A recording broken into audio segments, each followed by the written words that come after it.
అందరికీ నమస్కారం. అది ఒక పెద్ద మండువా కలిగిన అందమైన పెంకుటిల్లు. విశాలమైన వాకిలి, విశాలమైన గదులు, వెనక వైపు పెరడు కలిగి బృందావనం లాంటి ఇల్లు అది. అందులో ఉండే మనుషుల మనసులు కూడా చాలా విశాలమైనవే. అలాంటి బృందావనంలోని ఒక గదిలో తీవ్రమైన పురిటి నొప్పులు తాళలేక అరుస్తూ ఉంది వనజ. వనజకు పురుడు పొయ్యటానికొచ్చిన మంత్రసానికి సహాయంగా అక్కడే ఉంది ఆమె అత్త లక్ష్మమ్మ. బయట 4 ఏళ్ల కొడుకు ప్రవీణ్ని ఒడిలో కూర్చోబెట్టుకుని ప్రసవం ఎప్పుడవుతుందా అని అనుకుంటూ ఎదురు చూస్తున్నాడు వనజ భర్త రమణ. మొదట మగ సంతానం పుట్టింది కాబట్టి రెండవ కాన్పులో అమ్మాయి అయినా అబ్బాయి అయినా పర్వాలేదు అని అనుకుంటుంది లక్ష్మమ్మ. రమణ మాత్రం ఆడపిల్ల పుట్టాలని ముక్కోటి దేవతలను వేడుకుంటున్నాడు. ఇవేమీ పట్టని ప్రవీణ్ మాత్రం వాళ్ళ నాన్నొదిలితే బయటికెళ్ళి ఆడుకోవచ్చని చూస్తూ ఉన్నాడు. ఇంతలో ఒక పసిగుడ్డు ఏడుపు చప్పుడు వినపడటంతో చాలా ఆతృతగా లేచి వనజ ఉన్న గదివైపు వస్తున్నాడు రమణ. లక్ష్మమ్మ తలుపులు తెరుచుకొని వచ్చి, ఒరేయ్ రమణ, నీకు అమ్మాయి పుట్టిందిరా అని చెప్పి గొంగళి పురుగుల మొత్తం బట్టలతో చుట్టేసి ముఖం మాత్రమే కనపడేటట్లుగా ఉంచి ఆ పసిగుడ్డును రమణ చేతిలో పెట్టింది. చిగురుటాకులాంటి ఒళ్ళు, నక్షత్రాల్లా మెలమెల మెరిసే కళ్ళు, కొద్ది కొద్దిగా కళ్ళు తెరిచి చూస్తూ వెలుతురు తాళలేక మళ్ళీ వెంటనే కళ్ళు మూస్తున్న ఆ పాపాయిని చూడగానే ఆనందంతో రమణ కళ్ళు ఒక్కసారిగా మెరిశాయి. ఒరేయ్ రమణ, నా మనవరాలు పాల సముద్రంలో నుంచి పైకి వచ్చిన లక్ష్మీదేవిలా ఉంది కదరా నాన్న. ఈ బుజ్జిపాప పేరు మనవరాలా అని అంటూ అమాయకంగా అడుగుతున్నాడు ప్రవీణ్. కాదురా బడవ, మీ నాన్న కలల ప్రతిరూపం వాడి కూతురు. ఓహో, ఈ బుజ్జిపాప పేరు కూతురా అయితే? బుజ్జిపాపేంట్రా, తను నీ చెల్లెలు. ఓ, అయితే తన పేరు కూతురు కూడా కాదా, చెల్లెలా?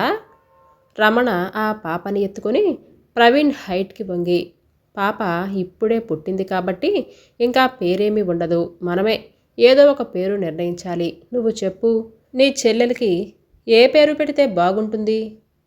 ఎప్పుడూ కోపంగా ఉండే నానమ్మ కూడా చెల్లెల్ని ఎత్తుకోగానే ప్రేమగా మాట్లాడుతుంది కాబట్టి ప్రేమ అని పెడదాం నాన్న. నేనెప్పుడు కోపంగా ఉన్నారా వెధవ? ఏమైనా నీ చెల్లెలకి చక్కటి పేరు పెట్టావు, అందరి ప్రేమాభిమానాలు పొందే ప్రేమ. సరే, అయితే నువ్వు చెప్పిన పేరుని కాస్త మార్పు చేసి ప్రమీల అని పెడదాం, నువ్వెంచక్క ప్రేమ అని పిలుచుకోవచ్చు అని రమణ అనటంతో ప్రవీణ్ ప్రేమ అని ప్రేమగా పిలుస్తూ బుజ్జి పాపాయికి బుజ్జి పప్పినిచ్చి ఈ విషయం వాళ్ళ ఫ్రెండ్స్కి చెప్పటానికి బయటికి పెరిగెత్తాడు. లోపలికి రాగానే వనజ నవ్వుతూ రమణని చూస్తూ ఉంది. ఏంటి, అప్పుడే యువరాణి మాయలో పడి పట్టపురాణిని మర్చిపోయారా? అదేమీ లేదు వనజ, నాకు కుందనపు బొమ్మనిచ్చిన నా హృదయరాణివి నువ్వు. ఏమండి, పాపని చూస్తుంటే అచ్చం మా అమ్మలాగే అనిపిస్తుంది కదా. అంతే.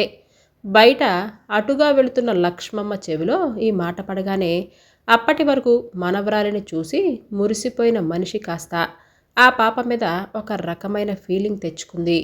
ఆ ఇంట్లో పసినవ్వులు విరబోయటంతో నెల రోజులు గంటల్లా ప్రమీల ఆటపాటలతో కాలం కరిగిపోతుంది. రమణకైతే తోట పనిలో కాస్త ఖాళీ దొరికినా ప్రేమతో కాలం గడపటం ఇదే దినచర్యగా మారిపోయింది. ఒకరోజు ప్రమీలను ఒడిలో కూర్చోబెట్టుకొని ఆడిస్తున్నటువంటి రమణ దగ్గరకు బిక్క ముఖం వేసుకొని వచ్చాడు ప్రవీణ్.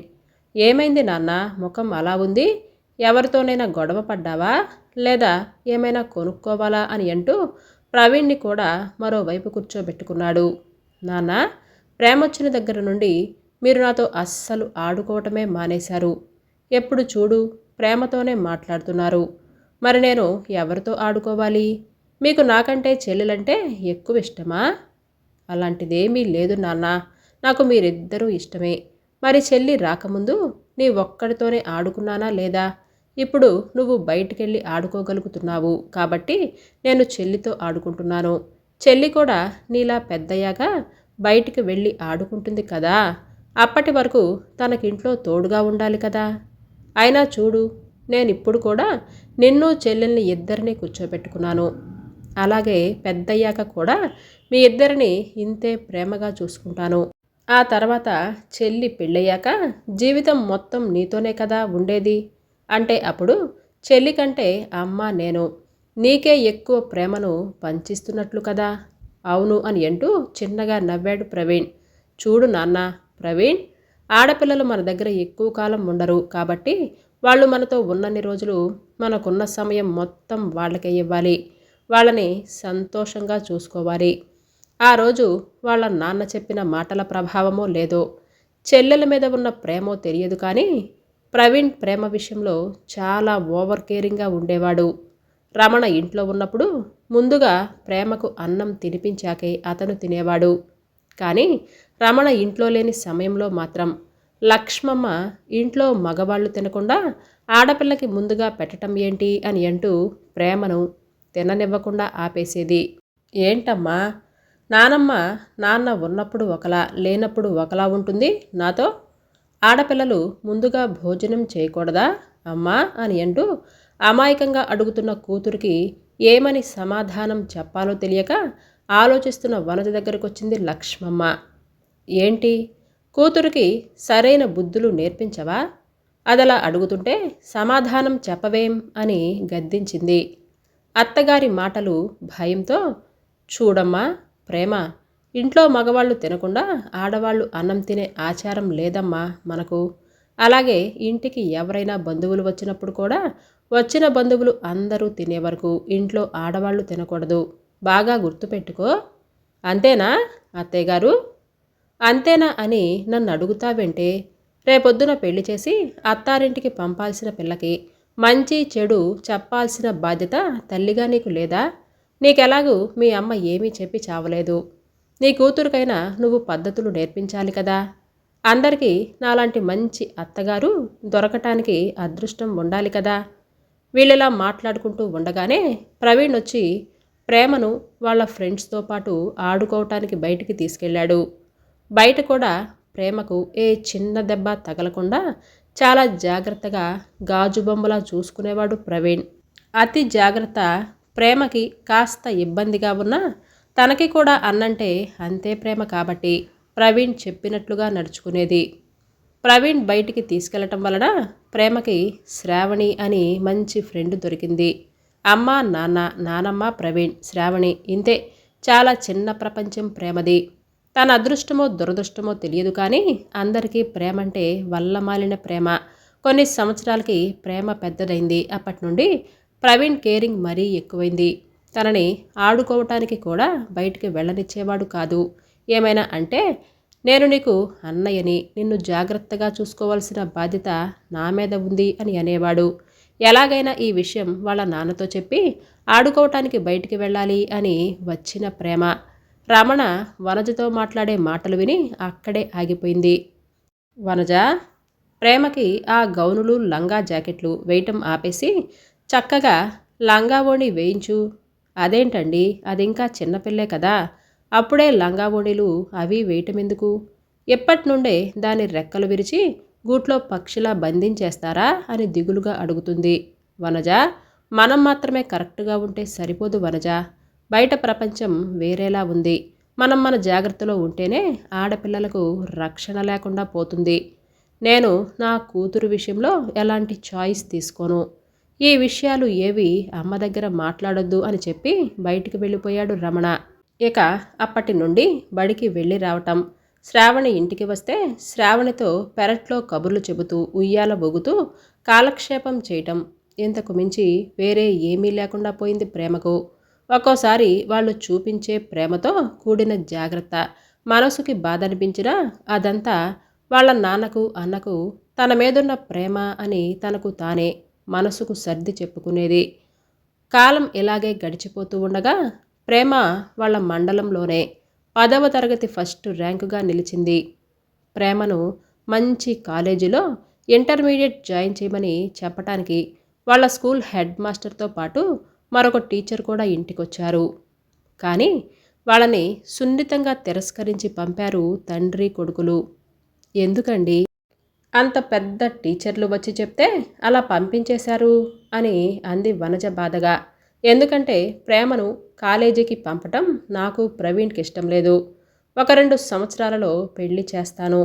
ఆలోపు ఇంటి పని, వంట పని అవి చక్కగా నేర్పించు. అరే, అదంత మంచి మార్కులతో పాసైతే కనీసం దానిని పై చదువులు చదివించరా? ఆస్తిపాస్తులు ఏం తక్కువయ్యాయని దానిని చదివించను అని అంటున్నారిప్పుడు? చెప్పండి నాతో. అమ్మా, కాలేజీ వాతావరణం ఎలా ఉంటుందో నీకేం తెలుసని నాన్నతో అలా మాట్లాడుతున్నావు? అక్కడ ఎలాంటి పోకిరి వెధవలు ఉంటారో తెలుసా? ప్రతి క్షణం నేను ప్రేమను గమనిస్తూ ఉండలేను కదా. అయినా మేమేం చేసినా దాని మంచి కోసమే అని ప్రేమకి కూడా తెలుసు. ఇక్కడితో ఈ వాదన ఆపేస్తే అందరికీ మంచిదని ప్రవీణ్ కాస్త సీరియస్గానే చెప్పాడు. ఆ రోజు నుండి రమణ గారు ప్రేమకు పెళ్లి సంబంధం చూడటంలో బిజీ అయిపోయారు. ఇక ఇంటికి సంబంధించిన వ్యవహారాలు ఎక్కువగా ప్రవీణ్ చూసుకోవటం మొదలుపెట్టాడు. ప్రవీణ్ వాళ్ళ ఫ్రెండ్స్ ఎవ్వరిని కూడా గేటు దాటి లోపలికి రానిచ్చేవాడు కాదు. అదేమంటే చెల్లెలి విషయంలో సెక్యూరిటీ అని అనేవాడు. ప్రేమను కూడా బయటికి వెళ్ళనిచ్చేవాడు కాదు. అమ్మ, నాన్న, అన్న, ఫ్రెండ్ అంతే. ఎప్పుడు ప్రేమతోనే సమయాన్ని గడిపేవాడు ప్రవీణ్. ప్రవీణ్కి ఏమైనా పనున్నప్పుడు శ్రావణి ప్రేమకి దగ్గరలా ఉండేలా చూసుకునేవాడు. అన్నా చెల్లెళ్ళ ప్రేమని చూసి తల్లిదండ్రులతో పాటు శ్రావణికి కూడా ఎంతో ముచ్చటేసేది. కానీ లక్ష్మమ్మకు మాత్రం ప్రవీణ్ అలా ప్రేమ చుట్టూ తిరగటం అస్సలు నచ్చదు. రేపో మాపో పెళ్లి చేసుకుని వెళ్ళిపోయే దాని మీద ఎందుకురా అంత ప్రేమ పెంచుకుంటావు?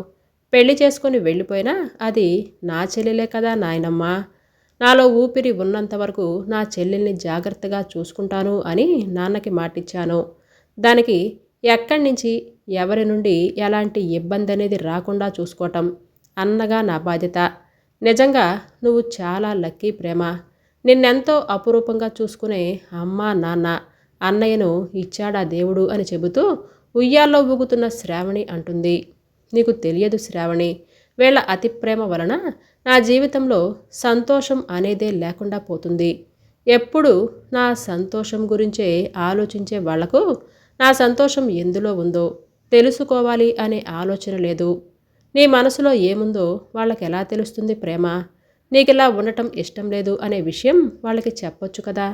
నేనలా వాళ్లతో చెప్పలేను శ్రావణి. వాళ్ళందరూ నన్ను అపురూపంగా చూసుకుంటూ సంతోషాన్ని ఇవ్వాలి అని అనుకుంటున్నారు.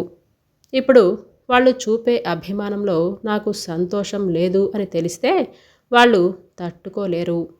అలా సాగిపోతున్న ప్రేమ జీవితంలోకి పెళ్లి రూపంలో రాజీవ్ వచ్చాడు. ఆర్థికంగా, పరువు పరంగా, సంస్కారం పరంగా చాలా ఉన్నతమైన కుటుంబంలోని వ్యక్తి రాజీవ్. అన్ని రకాలుగా ప్రేమకు సరిపోయే సంబంధం, చూడముచ్చటైన జంట. ఇంకా ఎక్కువగా చెప్పాలంటే అక్కడ ప్రేమకు కష్టం అనేది దరిచేరదు అనే నమ్మకంతో రమణ, ప్రవీణ్ ఈ సంబంధానికి ఓకే చెప్పాక ప్రేమ దగ్గరికి వచ్చారు. ఏమ్మా, నీకు ఆ అబ్బాయి నచ్చాడా? మేమేం చేసినా నీ సుఖం కోసం, సంతోషం కోసమే కదమ్మా. మన ఇంట్లో ఉన్నట్లే ఆ ఇంట్లో కూడా నీకు ఎటువంటి లోటు ఉండదు అని అంటూ వాళ్ళ అభిప్రాయాన్ని ప్రేమకి ఇండైరెక్ట్గా పెళ్లికి ఒప్పుకో అని అన్నట్లుగా చెప్పారు. నేను ఆ అబ్బాయిని పెళ్లి చేసుకోవటం తప్ప వేరే ఆప్షన్ ఇవ్వకుండా, ఇందులో కూడా మీ ప్రేమతో మీ నిర్ణయాన్ని నా చేత ఒప్పిస్తున్నారు కదూ అని మనసులోనే అనుకుని పైకి మాత్రం చిన్నగా నవ్వుతూ సరేనన్నట్లుగా తలాడించింది. పెళ్లి తంతులో ప్రతి దాంట్లో ఆ తండ్రి కొడుకులు ప్రేమ మీద ఉన్న అమితమైన ప్రేమ కనిపించేలా చాలా అట్టహాసంగా జరిపించారు. చివరిగా అప్పగింతల కార్యక్రమం వచ్చేసరికి ఆ తండ్రి కొడుకులను ఓదార్చటం అక్కడున్న ఎవరి వల్ల కావటం లేదు. చివరికి ప్రేమే వాళ్ళిద్దరి దగ్గరికి వచ్చి చిన్నప్పటి నుంచి మీరు నాకు కేవలం సంతోషాన్ని మాత్రమే ఇవ్వాలనుకున్నారు. అలాగే ఇప్పుడు నా పెళ్లి రాజీవ్తో జరిపించారు. అంటే మీరు నా విషయంలో నెగ్గినట్లే కదా. ఎందుకు నాన్న ఇంకా ఏడుస్తున్నారు? మీ సెలక్షన్ మీద మీకు నమ్మకం ఉంటే మీరిద్దరూ ఏడవకుండా సంతోషంగా నన్ను సాగనంపండి అని తన కన్నీళ్లను బయటికి కనిపించకుండా వాళ్ళ నాన్నకు, అన్నకు ఆడపిల్లను ఎప్పటికైనా సరే మరో ఇంటికి పంపించక తప్పదు కదా అనే విషయాన్ని గుర్తు చేసింది. అన్ని రకాల లాంఛనాలతో ప్రేమను అత్తవారింటికి సాగనంపారు. ప్రేమ ఊహించిన దానికంటే ఘనస్వాగతం లభించింది అత్తవారింట్లో. ఇల్లు కానీ, ఇంట్లో వస్తువులు కానీ అన్నింటిలోనూ వాళ్ళ ఇంటికన్నా ఒక మెట్టు పైనే ఉంది ఆమె అత్తారిల్లు. గుండెల్లో పెట్టుకుని చూసుకునే భర్త, కంటికి రెప్పలా చూసుకునే అత్తమామలు గల కుటుంబం, దొరికిన ప్రేమకు మనసులో ఏదో చిన్న వెలితి. రాజీవ్ ప్రేమ మీద ఎంత ప్రేమను చూపించినా తల్లి కొంగుచాటు బిడ్డ. అలాగని ప్రేమ విషయంలో ఎక్కడా నెగిటివ్గా ఉండేవాడు కాదు. ప్రేమను ఒక యువరాణిలా చూసుకున్నా కూడా ఆమె కోసం ఇంకా ఏదో చెయ్యాలి అనే తపన. ఆ తపన వెనక కారణం ఏంటో ఆమెకు కూడా స్పష్టంగా తెలియదు. కనీసం తన భర్త అయినా సరే తన మనసెరిగి సంతోషాలని పంచాలి అని కోరుకోవటం వల్లేమో. ఇక్కడ అందరూ ప్రేమ అదృష్టాన్ని చూస్తారు. ఎందుకంటే రాజీవ్ కూడా ప్రవీణ్, రమణలాగే అనుక్షణం ప్రేమ సంతోషం కోసం పరితపిస్తూ ఉంటాడు. ప్రేమ మాత్రం తన కోసం లక్షల ఖర్చు పెట్టే సంతోషం అవసరం లేదు. కానీ తన మనసెరిగి తనకి ఒక ఆప్షన్ అంటూ ఇచ్చే చిన్న చిరుకానుక కోసం చిన్నప్పటి నుంచి ఎదురు చూస్తూనే ఉంది. ఇక ఇంట్లో అత్తమామల దగ్గర కాంప్రమైజ్ అయి బతకటం నేర్చుకుంది. అన్నిటికీ సర్దుకుపోవటం అలవాటు చేసుకుంది.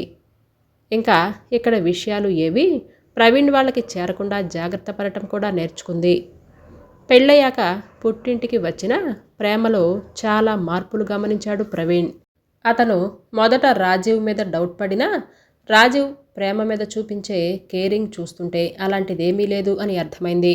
మరెందుకు ప్రేమలా ఉన్నట్లు ఏమీ అర్థం కావట్లేదు.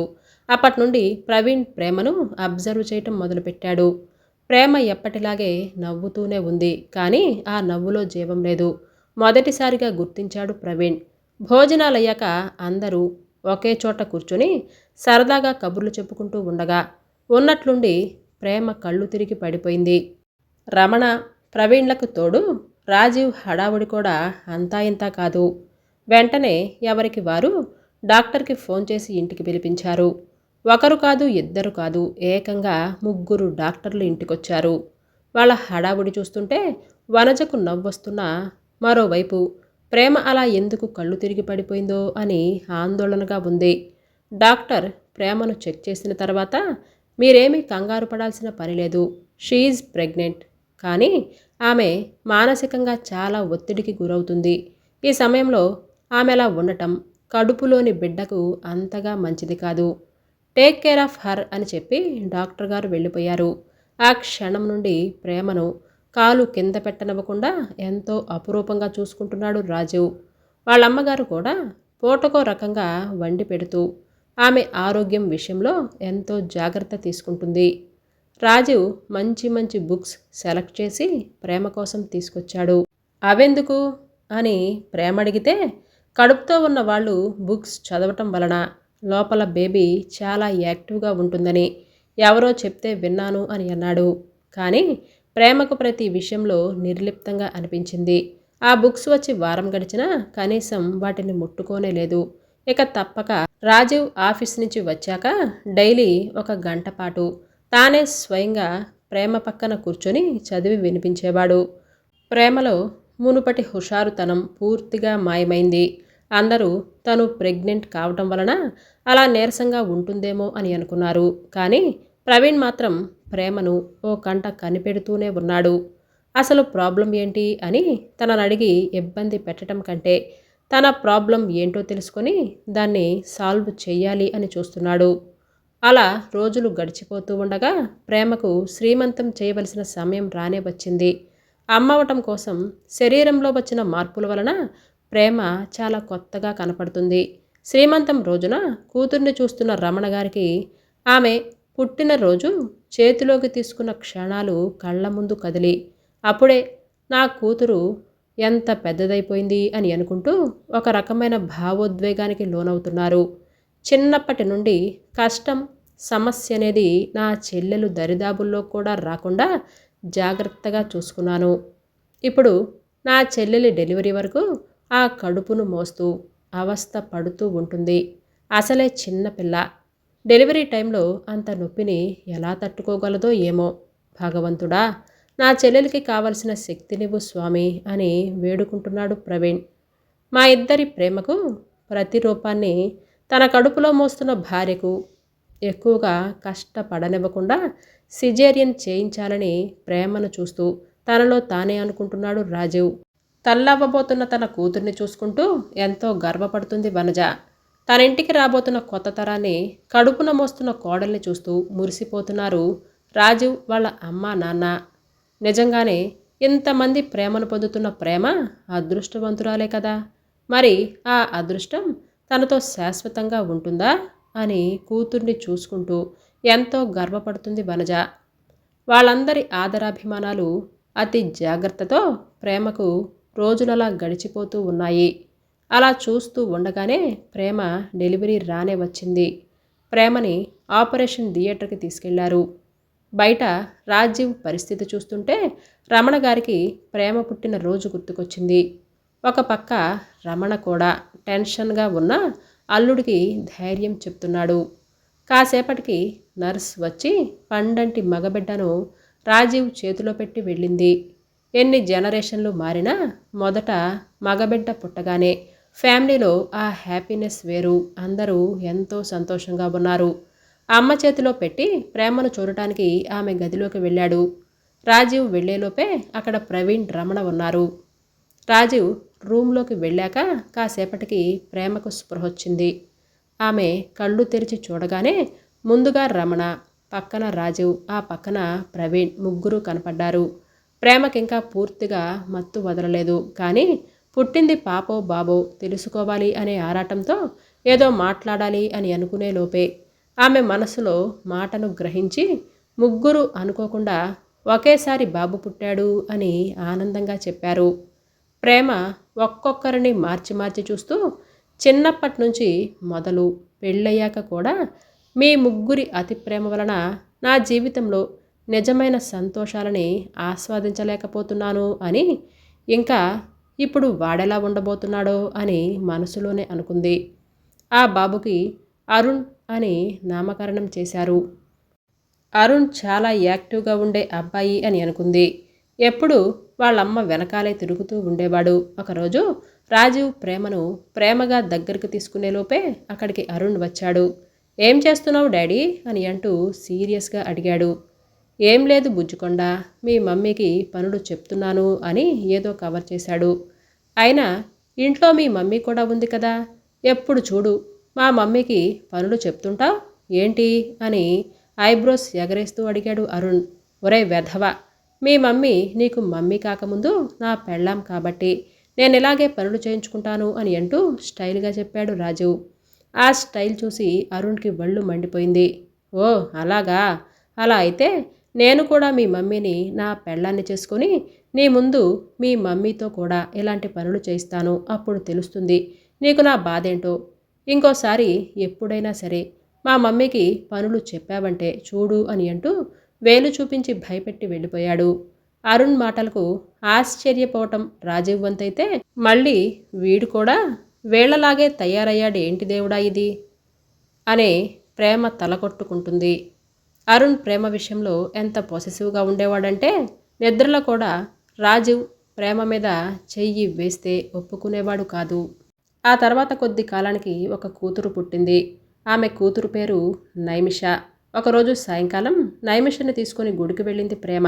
దైవ దర్శనం చేసుకొని వచ్చి కూర్చున్న ప్రేమకు మీరు మీరు ప్రేమ కదా అని అంటూ ఒక గొంతు వినిపించింది. అవునండి, మీరు అని అంటూ ప్రశ్నార్థకంగా చూసింది ఆవిడ వైపు. ప్రేమ, నేనే శ్రావణిని. ప్రేమ శ్రావణిని చూసి చాలా ఎమోషనల్ అయింది. ఎన్నాళ్ళు గడిచిపోయిందే మనమిద్దరం కలిసి అని అంటూ గట్టిగా హత్తుకుంది. గుడి వెనక వైపే మా ఇల్లు, రావే మా ఇంటికెళ్ళి తీరికగా మాట్లాడుకుందాం అని అంటూ శ్రావణి ప్రేమను తనతో పాటు వాళ్ళ ఇంటికి తీసుకుని వెళ్ళింది. అపార్ట్మెంట్లో వాచ్మెన్కి ఇచ్చే వాటా అది. ఎందుకంటే శ్రావణి కొడుకు ఆ అపార్ట్మెంట్ వాచ్మెన్. ప్రేమ కాస్త ఆశ్చర్యంగా శ్రావణిని అడుగుతుంది. ఏంటే ఇక్కడ ఉండటమేమిటి, నువ్వేంటి మరీ అలా ముసలిదానిలా తయారయ్యావు? ఇక్కడ ఉండటంలో ఆశ్చర్యం ఏముంది ప్రేమ, ఇదే నా జీవితం. అందరి ఇళ్లలో మీ ఇంట్లో చూసినట్లు ఆడపిల్లల్ని అపురూపంగా చూడరు. ముఖ్యంగా మాలాంటి దిగువ మధ్యతరగతి కుటుంబంలో అయితే ఆడపిల్లలకు అస్సలు విలువనే ఇవ్వరు. నీకు గుర్తుందా, నేను ఎన్నోసార్లు అన్నాను, నువ్వు చాలా అదృష్టవంతురాలివి ప్రేమ, మీ వాళ్ళందరూ నిన్నెంతో ప్రేమగా చూస్తారు అని అనేదాన్ని. కానీ ఎప్పుడు నా పరిస్థితి ఇది అని నేను చెప్పుకునే అవకాశం లేదు. కష్టం అనేది నీ దరి చేరకుండా మీ వాళ్ళెప్పుడు నీ చుట్టూ సంతోషాల కంచెను వేశారు. కానీ నువ్వెప్పుడూ కూడా సంతోషాల కోటలో ఉన్నట్లు భావించలేదు. వాళ్ళ అతి జాగ్రత్తలు నువ్వు ముళ్ళు పొదల్లా ఫీల్ అయ్యావు. కాబట్టి నీకు మీ వాళ్ళ విలువ తెలియలేదు ప్రేమ. ఒక ఆడపిల్ల పుట్టినప్పటి నుండి పెళ్లి చేసుకుని అత్తారింటికి వెళ్లే వరకు, ఆ తర్వాత పిల్లల కోసం ప్రతి విషయంలో టెన్షన్ పడుతూనే ఉంటుంది. ఆ టెన్షన్లో మనల్ని మనం గుర్తుపట్టనంతగా ఇదిగో ఇలా మారిపోతూ ఉంటాం. నీకు నీ చుట్టూ ఉన్న వాళ్ళందరూ ఏ టెన్షన్స్ లాంటివి పరిచయం చేయలేదు కాబట్టి నీ ముఖం ఇంకా కడగానే ఉంది. ఒత్తిడి ఎక్కువగా తీసుకునే ఆడవాళ్ల ముఖం మీద చారలు ఈజీగా వచ్చేస్తాయి. కాబట్టి వాళ్ళు వయసుకు మించిన ముసలివాళ్లలా కనిపిస్తారు. ఇదంతా ఎప్పుడూ ఉండేదే కానీ ఇంకా ఏంటి విశేషాలు ప్రేమ? మీ వారు పిల్లలు అందరూ బాగున్నారా? నీ గురించి అడగాల్సిన అవసరం లేదనుకుంటా. శ్రావణి ఏదేదో మాట్లాడుతున్నా కూడా ప్రేమ అవేమీ వినిపించుకునే మానసిక స్థితిలో లేదు. ఇన్ని రోజులు తన వారందించిన ప్రేమను ఫీల్ అవ్వకుండా తానేం కోల్పోయిందో ఒక్కొక్కటిగా ప్రేమకు అన్నీ గుర్తొస్తున్నాయి.